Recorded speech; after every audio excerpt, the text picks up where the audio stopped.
Hey everyone, this is my 2000 Cobra R buyer's guide. Prices on these things bottomed out a few years ago and they are slowly on the rise. So if you're thinking about picking one up, now's a pretty good time. If you want to do some more research, I would recommend checking out my video on issues and quirks with this car, as well as a paperwork guide that I did for this car. The paperwork on this car is very unique. It makes a big impact on the values of these cars, especially if it has the black binder, so definitely check out that video. Also, as with any car, I recommend a Carfax. It's not the end-all tell-all, but it usually gives a pretty good idea of the vehicle's history. A PPI, or pre-purchase inspection.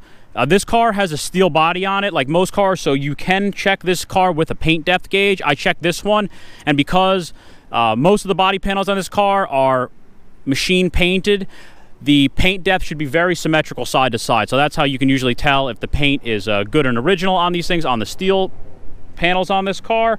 Also, definitely recommend doing a Google search with the VIN number and the vehicle number, as well as go on the Cobra R forum. A lot of owners track these things because they didn't make a lot of them. So most owners were pretty good about kind of keeping tabs on these things and seeing the condition that they were in. If any of them were heavily damaged or destroyed, there's usually a documentation on the website about that. Of the 3 generations of the 2000 Cobra R, the 93, the 95, and the 2000. This one is the most extensively factory modified. They changed almost everything in this car. The car is heavily modified for heavy track use, but it is still a great street car.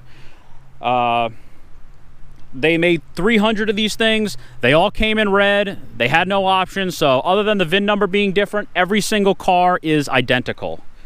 I will start with the exterior.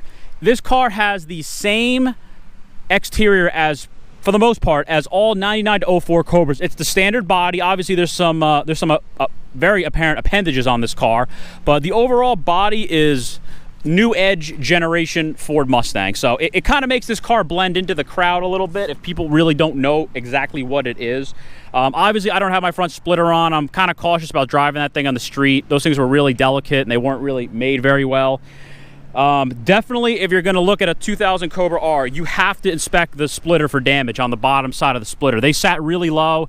They were only about as high as a soda can, so you definitely need to check to make sure there's no damage on those things. A lot of guys ran what they called a street splitter, where they had the original splitter that they left off the car, and they had an extra one that they used for street use. So if it got a little scraped up, it wasn't a big deal.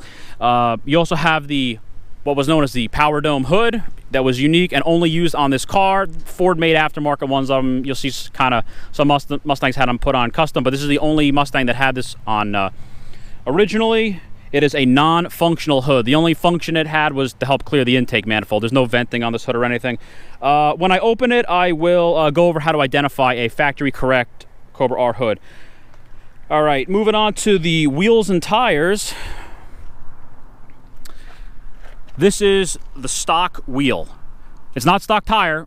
I took the stock tires off. The original factory tires were BF Goodrich G-Force KD 265 40/18 with a 100 treadwear rating. The aftermarket ones were 200 that were available to the public, but the original ones, I still have them. They're in my shed. They're a 100 rating, so there's not a lot of those running around. They're probably worth a lot of money one day, because when guys want to concourse these things, it'll be hard to find an original set. These are the stock wheels, 18. I believe they're 9 inches wide. Again, only used on this car. Ford made aftermarket ones. There's quite a few companies that made duplicates of them, but the only way to tell if these things are actually real, because there are a lot of fake ones running around made by other companies, is you got to take the wheel off and look on the back side of every individual spoke, and there's Ford markings on there. There's Ford part numbers stamped in there, so that's the only way to really tell if they're authentic. And then this is the stock Cobra R center cap. Again, there's fakes of those things. You gotta take it off and look at the numbers on the back. It'll have the Ford logo with the Ford part numbers on there. Also, while you're inspecting the wheels, take a look at the caliper. Same caliper to use on 92 to 2002 Vipers, the Brembo 4-piston caliper. One thing you really need to check on these cars, because quite a few of these cars saw track use, is the lettering for the word Brembo. That lettering, just like Vipers, should be bright white.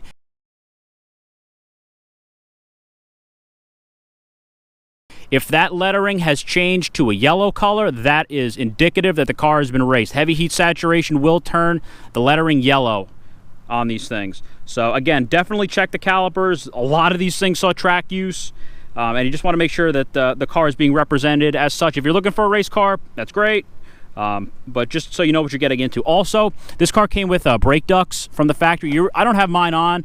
The brake ducts connected on the back side. There's a carbon fiber back piece where they connected on the back side of the rotor, and it ran to the front of the car and connected right there. So if they don't have them on, just make sure they have them. That's another item that if you want an authentic Cobra R, they're really hard to find if you want an original set of cooling ducts. Let's see, moving to the side of the car, here is your factory exhaust system. This was another one-off piece for this car, a Borla catback exhaust system. It has the dual twin pipes like this. The aftermarket they didn't make any of these for the aftermarket, but Borla made a catback exhaust for this that was very I'm sorry, not Borla, Bassani made a catback exhaust system for this car that a lot of people put on. The Bassani system is a little bit louder than the stock Borla system, but again, it's not an original system. Some guys like the Bassani because it is a lot louder, and that has bigger oval pipes, so that's another something to look for, because finding these original catback exhaust systems is kind of tough.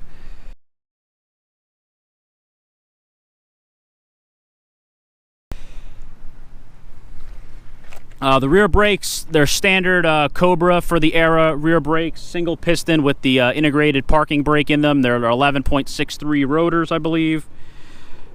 Also, you can kind of see, it's a little hard with the lighting, but you also want to check the struts, front and back, are yellow with blue on top because they're Bilstein, and the Eibach springs are a little bit of a darker red color. So I don't really know if you can see, it's kind of dark under there, but also check every corner, make sure all the springs and shocks are stock. I don't think too many people modded those things.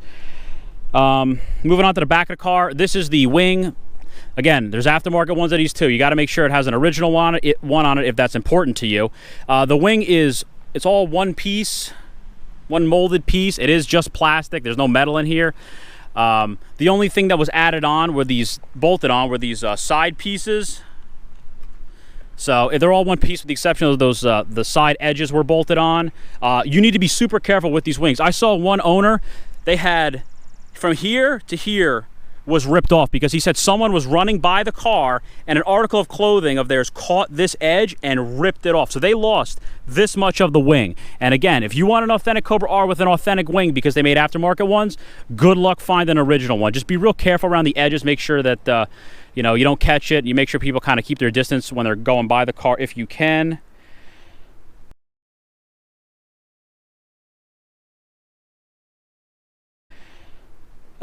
This car had a regular Mustang V6 bumper with the side exhaust on it. They didn't want to use the regular Cobra rear bumpers because they didn't have cutouts. They had cutouts on them, so this is the only thing that had a flat bottom on it. So it's got the V6 bumper on the back.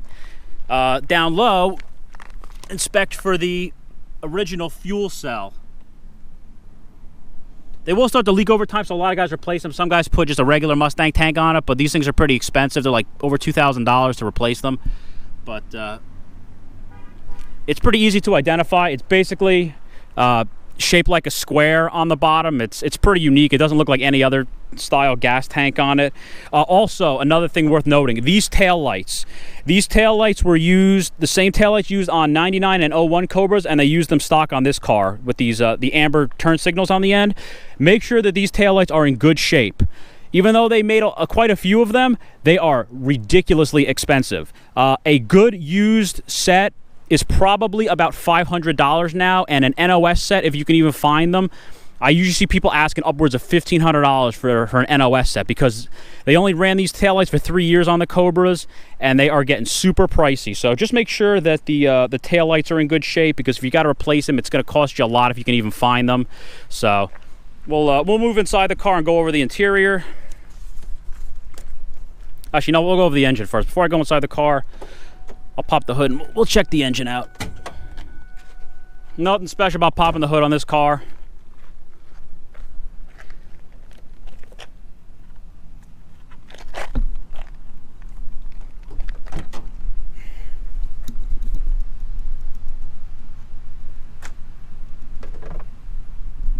Okay, this is a 100% stock, factory correct 2000 Cobra R engine bay.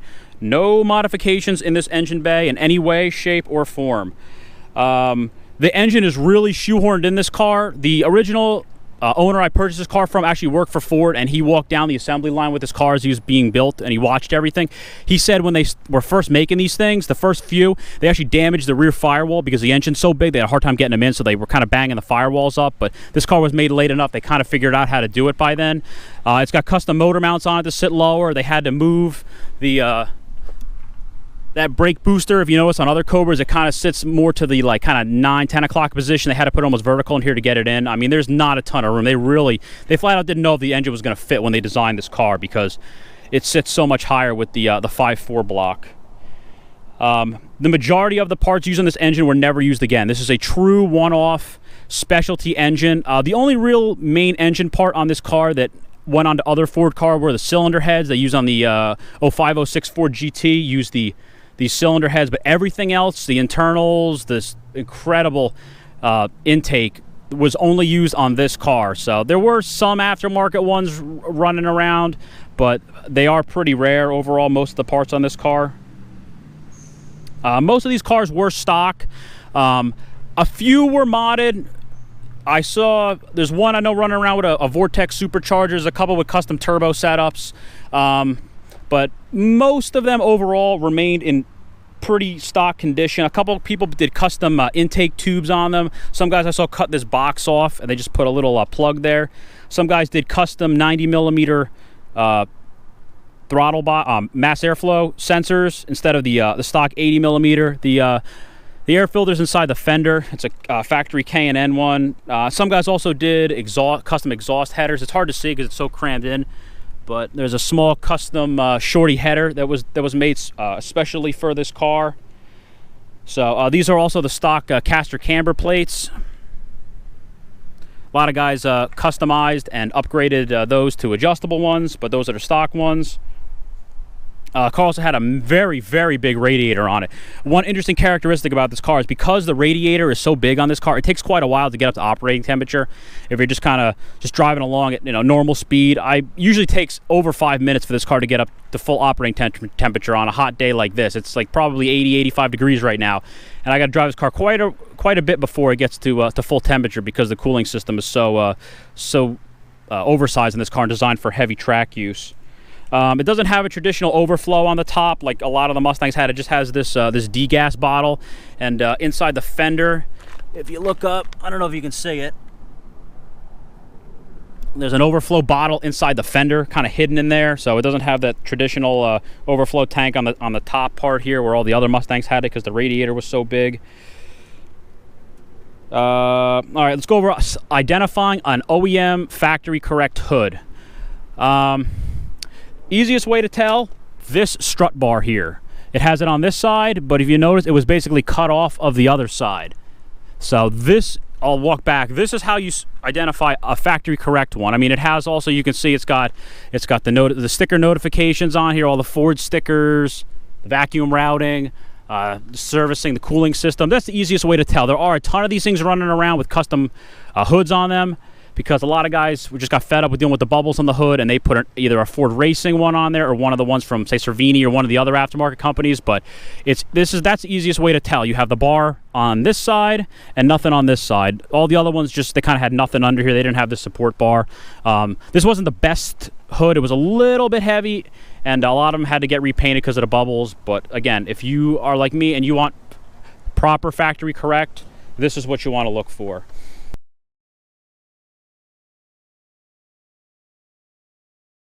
All right, now we'll move to the interior. As with any car, check your VIN number on the behind the windshield, and also check the VIN number against that's on the frame on here, on the door as well. So make sure the VIN number is good, and they also recommend don't drive this car in the snow because it has no traction control, since it's designed to be a track car. Moving into the interior, the OBD2 port is over there in that corner. Definitely check it with a scanner if you have one. That's always a good idea, just to check for codes. Let's see, 180 mile an hour speedometer, Cobra R specific. All the other Mustang Cobras had 160 mile an hour speedometer. I'll show you the stock interior on this car.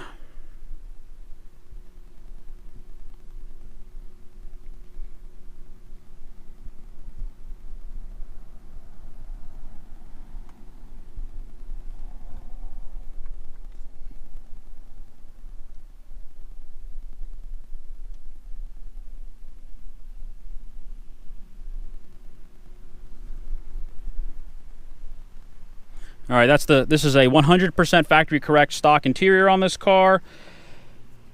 Most of it's pretty standard Mustang stuff in here. They really didn't go too crazy in here. They just took a lot of stuff out in an effort, I guess, to save money. They just used the regular Mustang stuff. The most obvious thing is no radio and no air conditioning in this car. So that's it's pretty. Most people know that about this car. I can't tell you how many times I've been driving this car and I go to reach over to hit the stereo just subconsciously. So that's something funny that I always do when I drive this car. There's also no speakers in the doors. Obviously, they got rid of all that stuff. That's where your normal Mustang kind of triangular corner speaker went. They just put a little delete thing there. There's obviously, again, no back seat. You have just that simple carpeted panel they put to save weight. These were the stock seats for this car. These cloth Recaros. These seats are very supportive and surprisingly comfortable. Make sure when you inspect the car that these seats are in good shape, not ripped, torn, damaged in any way, because these seats are monster expensive. They're very, very hard to find, and right now, unused sets are probably going for $3,000 as the pair. Usually you can't even find them as a single seat. You got to buy them as a pair, and they're usually about, the last price I saw was $3,000 for a new set. And they don't come, you don't come across them very much. Transmission, Tremec T56, 6-speed manual with the leather shift knob. I've seen some other custom shift knobs on these things, but this is the original factory correct one. Down here on most Mustangs, you'd have your traction control buttons. Not in this car, no traction. You are on your own. You got AVS to save you, and that's pretty much it. Also, you notice there's no roll cage in this car. A lot of people put roll cages in this thing, and some guys put diff coolers in them, so sometimes there'll be some switches up here for differential coolers if you race the car. Just like in my Viper video, when you look at a car, take the key, turn the ignition on, but do not start it. It's a little dim in here. I hope you can see the lights. All the lights came on, the check engine service, all the warning lights came on. Start and then turn the car on.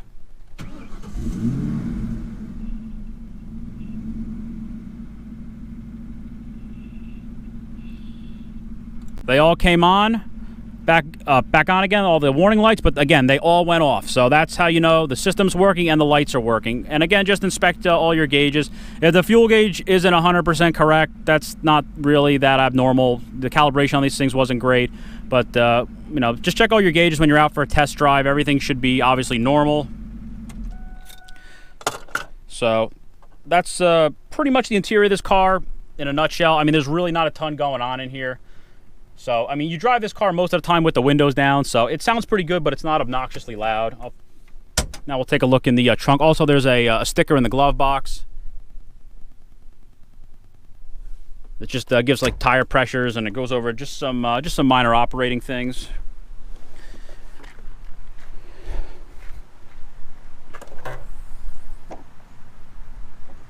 All right, obviously there's not a lot going on in this trunk. There's no carpeting in here. I've seen a couple with custom carpeting on it. That's not stock. This spare tire is a 98 Cobra. Here's the mounts for the wing. It has these big like flat kind of ovalish shaped washers with the 2 bolts on them. That's how the wing was properly mounted to the trunk. All this in here, this is seam sealer. Some people think this is Bondo. All this is just sloppy seam sealer to after they pinch welded all the body panels together just to, you know, make it watertight. So some people get freaked out. Oh my God, it's been hit. It's all Bondo. No, that's seam sealer. Every car has that. You just don't see it in most cars because they have carpeting to cover this up and make it look pretty. But in this car, everything is exposed. You can see everything back here. There's not a ton going on. And another thing definitely to look for in the trunk, differential coolers, because guys that race them, you had to put a diff cooler in. So usually here or here, you'll see a differential cooler. I mean, it's usually pretty obvious, but definitely look to see if that's got it in it, because if it's got a diff cooler, they probably raced it. You didn't usually put those things on just for the heck of it because they're pretty expensive. That pretty much covers it. That's pretty much everything you need to know if you're looking at a 2000 Cobra R. It's a great car to have. You know, if you want something unique, something special, I would highly recommend this car. It's a ton of fun to drive. You know, even though some people discredit it, oh, it's, you know, under 400 horsepower now, it's still a blast to drive. It's a really unique experience. It handles really great for such a for an older car like this. It's a great analog driver's car. So I hope you enjoyed the video. Thanks for watching.